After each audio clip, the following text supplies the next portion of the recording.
الذين أنعمت عليهم غير المغضوب عليهم ولا الضالين آمين. سبحان حمدا كثيرا ربنا سبحان قدر الجيلان ورد سبحان حمدا من الكرم من أهل القرية الجبل رسولك محمد سبحان حمدا لجميع وسائل المسجد نور التقوى والمدرسة السلفية والمعلمين فيها والتلعب فيها والواقفين عنها والمسلمين عند الذين سبقونا بالإيمان سبحان حمدا لجميع أئمة القراء ورد ونور جميع مكر القرآن وقال ولد رسول الله صلى الله عليه وسلم إلى مدرسة وسلم سيدنا الشيخ محمد الرنامي قدس الله سر مدرجات السلسلتين ثم إلى حضرتنا نشأ ونزل اسم خالص الشيخ أحمد قدس الله سر مدرجات ثم إلى حضرتنا إلى روحه الحبيب بقدر أسكى والحبيب عبد الرحمن أسكى والحبيب بكر أسكى قدس الله سر مدرجات السلسلتين ثم إلى حضرتنا رحمة الله هذا الكتاب تاتيبات الكتاب سنجح ثم إلى حضرتي إلى روح جسد شهلنا وشلم برانوي ثم إلى حضرتي إلى رجل من العين وثم إلى حضرتي إلى رحمة حضر هذا المجلس وصلنا بيننا وأمتنا وجدات وجدتنا ومشايخنا شهد الله لنا ولهم الفاتحة. أعوذ بالله من الشيطان الرجيم بسم الله الرحمن الرحيم الحمد لله رب العالمين الرحمن الرحيم مالك يوم الدين إياك نعبد وإياك نستعين اهدنا الصراط المستقيم صراط الذين أنعمت عليهم غير المغضوب عليهم ولا الضالين آمين. بسم الله الرحمن الرحيم الحمد لله الصلاة والسلام على رسول الله وعلى آله وصحبه ومن والاه. Rabbi syrah li sadri wa yassir li amri wahlul 'uqdatam min lisani yafqahu qawli. Radina billahi rabba wa bil islami dina wa bi Muhammadin nabiyyan wa rasula. Amma ba'd. Bismillahirrahmanirrahim. Qala al-mu'allif rahimahullahu ta'ala wa nafa'ana bihi wa bi 'ulumihi fid dharain amin ya rabbal alamin. Bismillahirrahmanirrahim.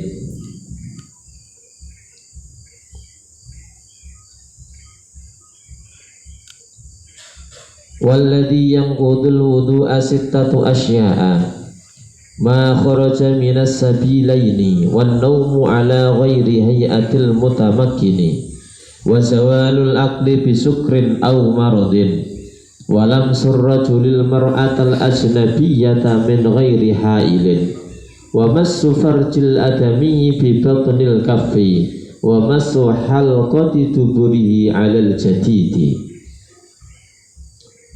Alhamdulillah, pada kesempatan yang penuh berkah ini Allah Subhanahu wa taala masih mengizinkan kita untuk kita bermajlis, untuk berkumpul di tempat yang penuh berkah ini.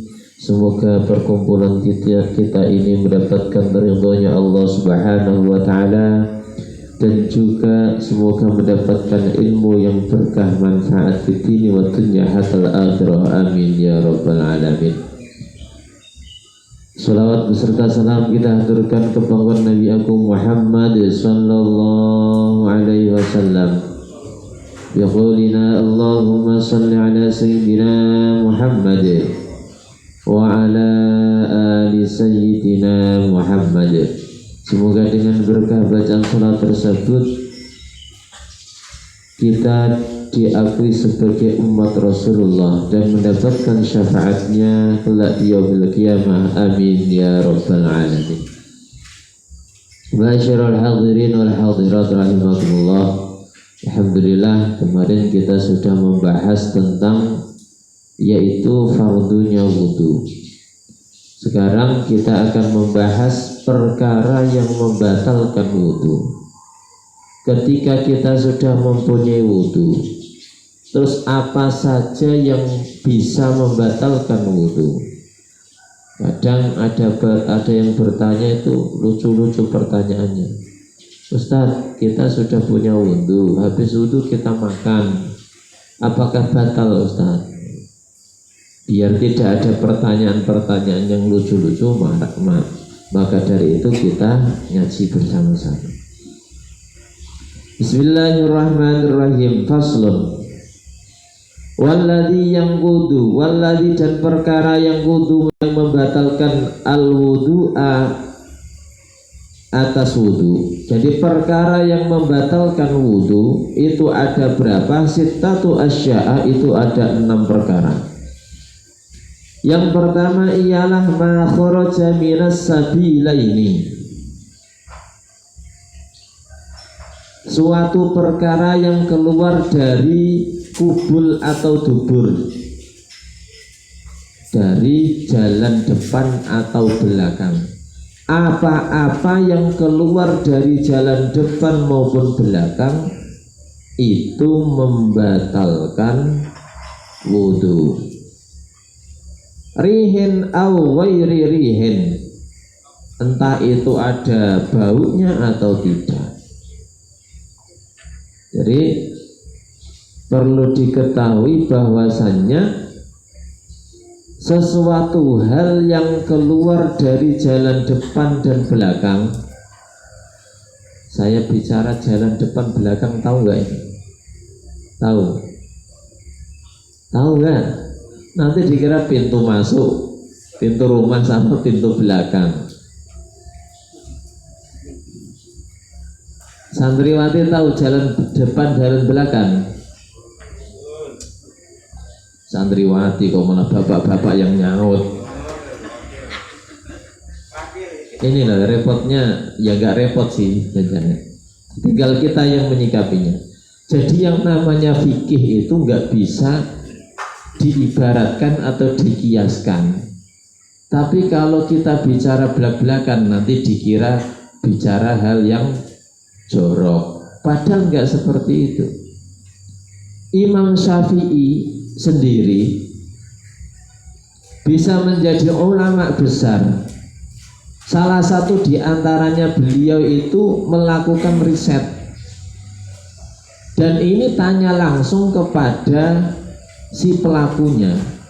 Beliau bisa menjelaskan bahwasannya sedikit-sedikitnya haid ialah 1 hari 1 malam, standarnya yaitu 1 minggu, maksimalnya 2 minggu. Ini dikarenakan Imam Syafi'i langsung bertanya kepada seorang perempuan. Jadi enggak kira-kira itu, enggak kira-kira itu, enggak. Jadi Imam Syafi'i sendiri langsung bertanya kepada seorang perempuan. Nah, yang dimaksud kubul atau dubur, jalan depan atau jalan belakang, ya ini apa? Saya tahu tapi mau mengutarakan repot. Ya situlah pokoknya. Untuk jalan keluar, buang air kecil dan buang air besar. Biarpun di situ yang keluar, katakan kita main-main setin, apa setin bahasa Indonesianya? Kelereng. Kita main-main kelereng, ketelen, terus itu kita hajat keluar, yang keluar itu kelereng, itu tetap membatalkan wudhu. Sebagaimana firman Allah Subhanahu wa ta'ala di dalam surat Al-Maidah ayat nomor 6.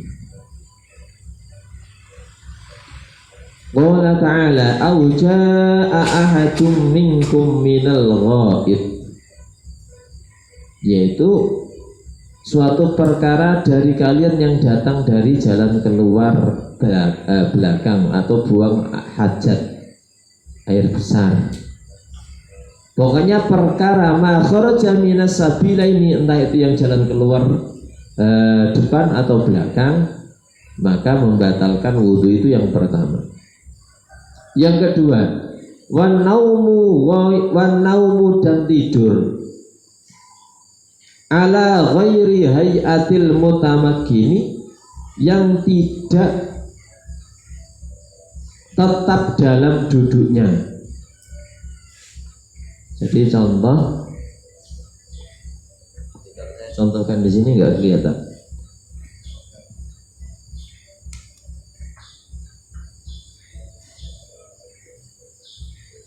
Seandainya kita punya wudhu, kita dalam keadaan tidur, itu wudhu kita masih tetap terjaga apabila kita dalam keadaan duduk dan duduk kita tidak berubah. Ala ghairi mutamakkini, yang dimaksud itu begini.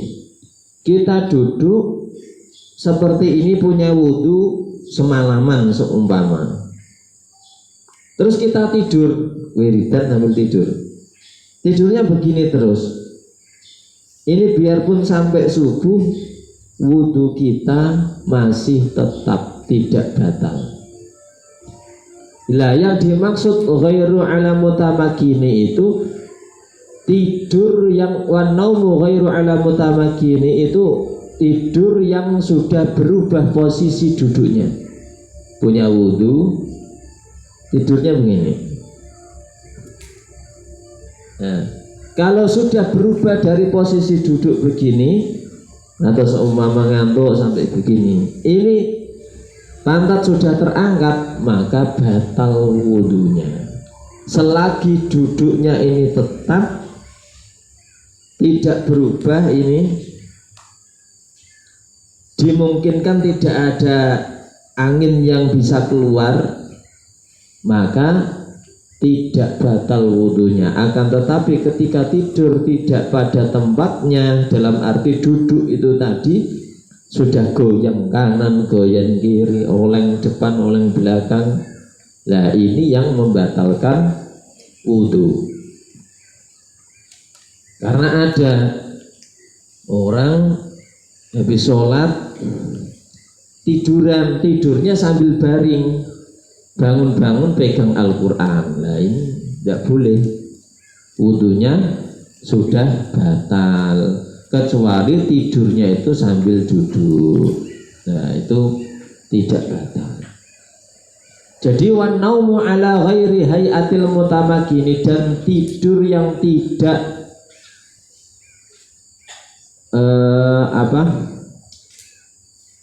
bisa mempertahankan duduknya, nah itu bisa membatalkan wudhu.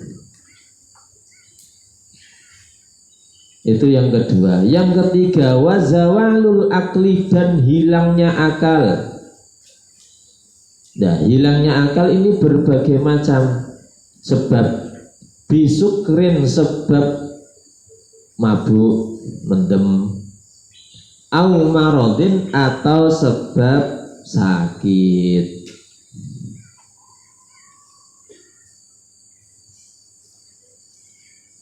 Jadi ketika orang itu sakit, kadang sakit kan ada yang sampai tidak sadar, atau mungkin mabuk bukan karena mabuk minuman, tapi mabuk dikarenakan alergi habis makan ikan laut, seafood, atau mungkin makan buah-buahan yang dia alergi, terus hilang akalnya, maka ini bisa menyebabkan batal wudhunya. 1, 2, 3. Yang keempat, walam surrajulil mar'atal ajnabiyyata min ghairi hailin. Walam surrajuli, dan berpegangannya seorang laki-laki al mar'ata, atas perempuan, al ajnabiyyata, yaitu perempuan ajnabi, min ghairi hailin, tanpa penutup. Yang dimaksud ajnabi ialah perempuan yang tidak boleh dinikah. Contoh, anak perempuan, orang tua ibu kita, bibi kita atau tante kita, adik perempuan, itu tidak boleh dinikah. Nah, ketika kita berpegangan dengan mereka, maka tidak membatalkan wudhu. Yang membatalkan wudhu ialah antara laki-laki dan perempuan yang berpegangan tanpa ada penutup atau alas, yang mana ketika dinikah itu boleh.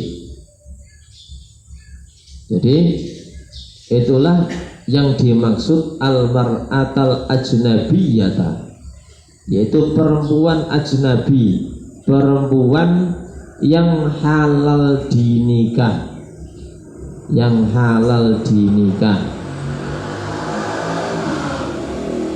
Jadi ketika kita punya wudhu di rumah, ada adik perempuan kita atau ada anak perempuan kita salaman dengan kita, atau kita salaman dengan ibu kita, atau salaman dengan tante kita, itu tidak membatalkan wudhu.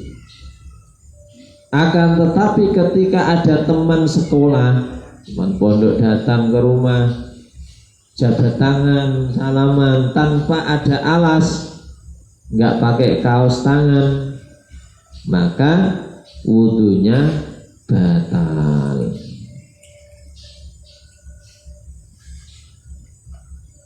Nah, ketika memakai alas, ketika memakai sarung tangan, maka sarung tangan atau dipilih pakai mukena atau dan sebagainya, maka tidak batal. Ini termasuk istri kita, bukan berarti sudah menjadi istri terus tidak batal, tetap batal. Nah, bagaimana kalau mau salaman ketika kita masih punya wudhu? Ya pakai alas, tutupi pakai mukena, pakai kerudung, atau tangannya dikasih kaos kaki, yang kaos kakinya nggak pernah dicuci. Jadi berpegangan bertemunya dua kulit bukan hanya pegangan tangan, nanti salah paham. Bukan hanya berpegangan tangan, ketemu kulit itu juga kesenggol sama kesenggol gitu, itu juga bisa membatalkan wudhu. Jadi wanita ajnabi itu wanita yang halal dinikah, perempuan yang halal dinikah. Dan seandainya kita dengan seumpama sampean punya saudara perempuan sepupu, anaknya om, anaknya tante, perempuan, ini yang laki-laki, itu berpegangan tangan itu sudah membatalkan wudhu. Dikarenakan apa? Sampeyan sama adik sepupu itu sudah boleh menikah. Maksudnya dalam arti tidak haram hukumnya menikah. Jadi nggak boleh pegangan tangan antara sampean sama anaknya tante, anaknya om, nah itu nggak boleh.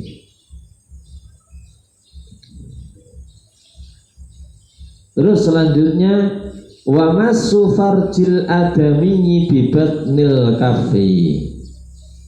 Minta maaf ya, ini memang fikih itu harus seperti ini, tidak boleh tak tutup-tutupin. Memang keterangannya agak vulgar, tapi tidak ada maksud dan tujuan bicara yang tidak-tidak. Wa masul farji, dan memegang farji al-adami, anak Adam, bibatnil kafi, dengan dalamnya telapak tangan. Ini ya jangan salah paham. Nanti masa Pak punya wudhu sogro-gro. Contoh ketika kalian nanti sudah punya anak, sampeyan punya wudhu, anak sampeyan berak kah atau kencing kah, dan terus otomatis sebagai orang tua ini menjeboki anaknya, istinja, membersihkan najisnya. Lah otomatis kan dipegang. Lah ketika kita punya wudhu, terus kita megang farjinya anak Adam, maka itu bisa membatalkan wudhu, dengan catatan pegangnya itu pakai dalamnya telapak tangan, pakai sini. Kalau pegangnya pakai sini nggak masalah. Nah, yang dinamakan batin bibatnil kafi itu, ini diperhatikan, ketika kedua telapak tangan ini disatukan, tempel kayak gini. Ketika ditempel kayak gini, yang tidak kelihatan inilah yang dinamakan batin atau dalamnya telapak tangan. Jadi seumpama kita nyeboki adik kita, katakan masih bayi, mungkin nanti anak kita atau cucu kita punya wudhu, nyebokinya pakai ini, bibatnil kafi atau bibatnil yadi, maka batal wudhu kita. Anak-anak yang dijeboki partai bujune dhewe. Jadi yang dimaksud batin itu yang putih ini, yang putih, yang hitam ini enggak batin. Jadi ketika ditempelkan begini jari-jarinya, yang enggak kelihatan inilah yang dinamakan batin. Nah, ketika nyebokinya pakai ini, maka tidak membatalkan wudhu. Ini tak tambahi sedikit. Ketika ini khususnya mbak-mbak, ketika kalian tumbuh kembang dewasa nanti punya anak, itu kalau nyeboki itu harus ibaratnya airnya itu mengalir, jangan habis diusap dicelup lagi, usap celup lagi, lah itu nanti bisa najis semua. Harus mengalir airnya, nggak boleh dilap pakai kain, kainnya dicelup lagi di tempat air, nanti dilap lagi, itu nanti najis semua. Selanjutnya yang terakhir ialah wamassu halqihi duburihi, dan memegang dalam dari jalan belakang. Contohnya ketika kita istinja, buang air besar, atau ketika hajat. Jadi ketika kita hajat, otomatis wudhu kita batal. Nah, itu tadi perkara yang membatalkan wudhu ada 6. Yang pertama ialah perkara yang keluar dari jalan depan maupun jalan belakang. Contohnya yaitu buang air kecil maupun buang air besar. Yang kedua, tidur yang tidak bisa duduk pada tempatnya, dalam arti goyang-goyang. Tidur dalam keadaan duduk dan tidak bisa dalam arti dia berubah tempat duduknya, itu membatalkan wudhu. Yang ketiga ialah hilang akalnya dikarenakan mabuk, dikarenakan sakit.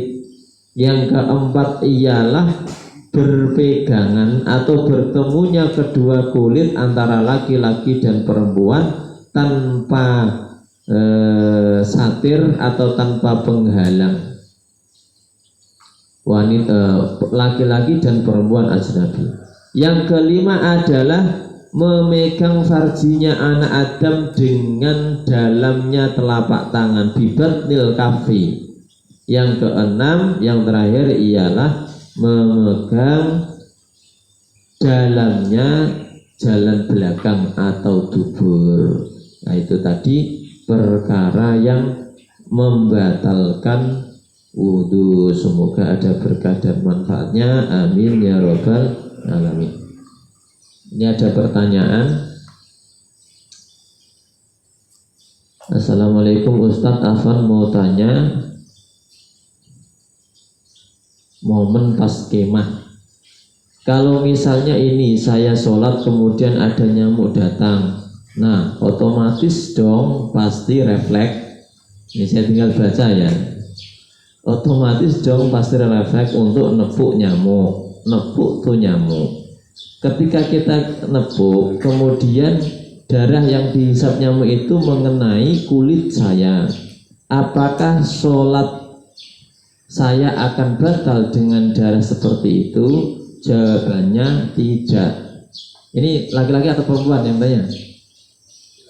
Laki-laki. Nah, jadi darah nyamuk itu dimakfu karena sedikit. Dimakfu itu diampuni, tidak sampai membatalkan sholat. Dengan catatan nepuknya itu maksimal 2 kali.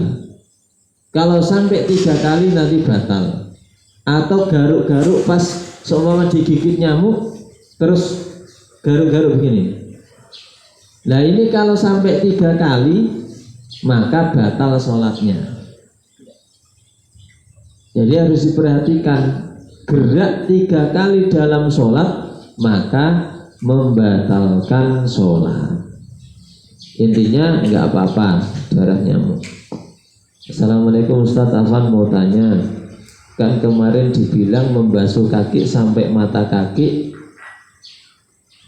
apa ini? Sunnah kan gitu? Iya. Siapa? Pertanyaan siapa ini? Sunnah. Ya enggak sunnah toh Mas, wajib. Sampai mata kaki itu wajib.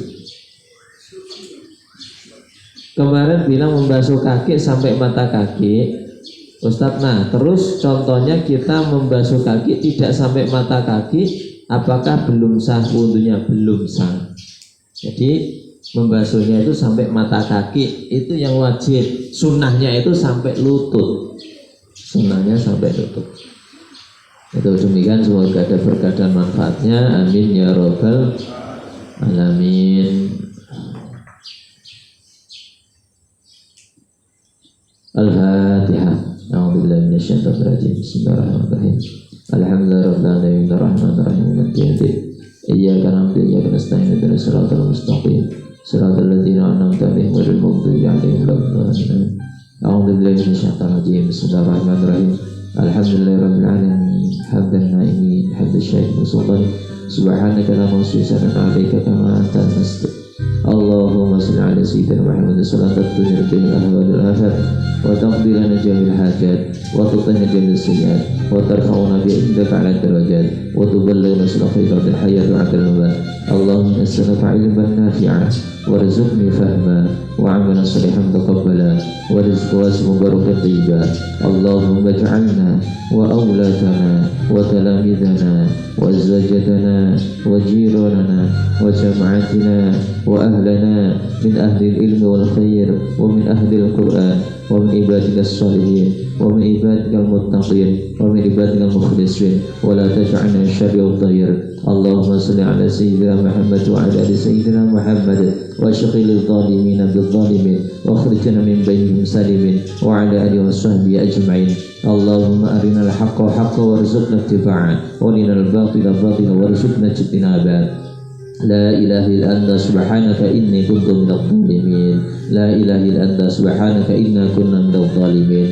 Allahumma la tad'a lana fi maqamina hadza dhanban illa ghafarta wa la 'aiban illa aslahta wa la hamman illa farajta wa la maridan illa shafaita wa la hajjan akhra illa qadayta bi rahmatika ya arhamar rahimin. Allahumma ihdi qaumi fa innahum lam ya'lamun. Allahumma ihdi qaumi fa innahum lam ya'lamun. Allahumma ihdi qaumi fa innahum lam ya'lamun. Allahumma inna nas'aluka ridhaka wal jannah wa na'udzubika min sakhatika wan nar.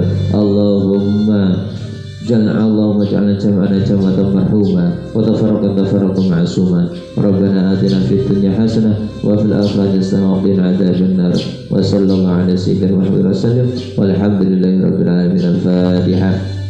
Alhamdulillahi bismillahirrahmanirrahim. Alhamdulillahirabbil alamin arrahmanirrahim maliki yaumiddin. Iyyaka na'budu wa iyyaka nasta'in ihdinas siratal mustaqim siratal ladzina an'amta 'alaihim ghairil maghdubi 'alaihim waladdallin. Demikian yang dapat kami sampaikan. Semoga ada berkah dan manfaatnya untuk agar supaya kita beribadah lebih sempurna di sisi Allah Subhanahu wa taala.